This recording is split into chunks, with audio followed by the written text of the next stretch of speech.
ನಮಸ್ಕಾರ, ನಾನು ನಿಮ್ಮ BKB ಅಕಾಡೆಮಿ ಇನ್ ಕನ್ನಡ. ಇವತ್ತಿನ ವಿಡಿಯೋದಲ್ಲಿ ರೈಲ್ವೆ ಇಲಾಖೆಯಲ್ಲಿ ಆಗಿರುವಂಥ ಜಾಬ್ ನೋಟಿಫಿಕೇಷನ್ ಬಗ್ಗೆ ಮಾಹಿತಿನ ತಿಳಿಸ್ಕೊಡ್ತೀನಿ. ನೀವಿನ್ನೂ ನಮ್ಮ ಚಾನಲ್ನ ಸಬ್ಸ್ಕ್ರೈಬ್ ಆಗಿಲ್ಲ ಅಂತ ಅಂದರೆ ಈಗಲೇ ಸಬ್ಸ್ಕ್ರೈಬ್ ಆಗಿ, ಇದೇ ರೀತಿ ಈ ಚಾನಲಲ್ಲಿ ವೀಡಿಯೋಸ್ಗಳು ಮತ್ತು ಗೌರ್ಮೆಂಟ್ ಸ್ಕೀಮ್ಸ್ ಬಗ್ಗೆ ಇನ್ಫಾರ್ಮೇಷನ್ಗಳು ಸಿಗ್ತಾ ಹೋಗ್ತವೆ. ಬನ್ನಿ ವಿಡಿಯೋನ ಶುರು ಮಾಡೋಣ. 10ನೇ ತರಗತಿ ಪಾಸಾಗಿದ್ದರೆ ಈ ಹುದ್ದೆಗಳಿಗೆ ಅರ್ಜಿ ಸಲ್ಲಿಸಬಹುದು. ಜನವರಿ 2, 2024ರಂದು railway protection force RPF constable ಮತ್ತು ಸಬ್ ಇನ್ಸ್ಪೆಕ್ಟರ್ SI ಹುದ್ದೆಗಳಿಗೆ ಅಭ್ಯರ್ಥಿಗಳ ನೇಮಕಾತಿಯನ್ನು ಪ್ರಕಟಿಸುವ ಪತ್ರಿಕಾ ಪ್ರಕಟಣೆಯನ್ನು ಪ್ರಕಟಿಸಲಾಗಿತ್ತು.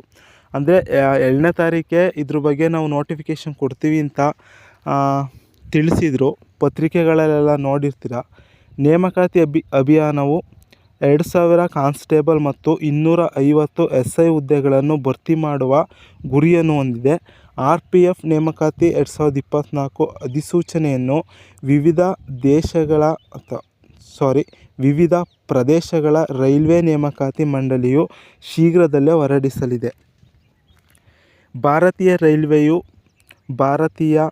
ರೈಲ್ವೆಯ ವಿವಿಧ ವಲಯಗಳ ರೈಲ್ವೆ ಪ್ರೊಟೆಕ್ಷನ್ ಫೋರ್ಸ್ ಮತ್ತು ರೈಲ್ವೆ ಪ್ರೊಟೆಕ್ಷನ್ ಸ್ಪೆಷಲ್ ಫೋರ್ಸ್ನಲ್ಲಿ 2250 ಕಾನ್ಸ್ಟೇಬಲ್ ಮತ್ತು ಸಬ್ ಇನ್ಸ್ಪೆಕ್ಟರ್ ಹುದ್ದೆಗಳಿಗೆ ಅರ್ಹ ಅಭ್ಯರ್ಥಿಗಳಿಂದ ಅರ್ಜಿಗಳನ್ನು ಆಹ್ವಾನಿಸಲಿದೆ.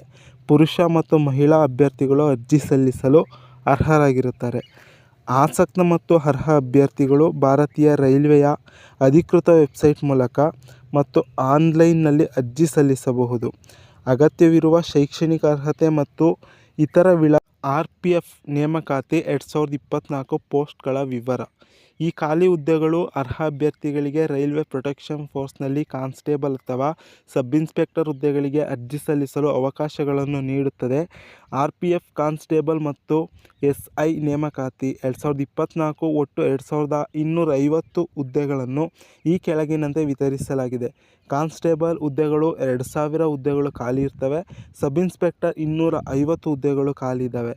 RPF ಕಾನ್ಸ್ಟೇಬಲ್ ಮತ್ತು SI ನೇಮಕಾತಿ 2024 ಅರ್ಜಿ ಸಲ್ಲಿಸುವುದು ಹೇಗೆ ಅಂದರೆ, ರೈಲ್ವೆ ಡಿಪಾರ್ಟ್ಮೆಂಟ್ದು ಅಫಿಷಿಯಲ್ ವೆಬ್ಸೈಟ್ ಇದೆ, www.indianrailways.government.in ಅಂತ.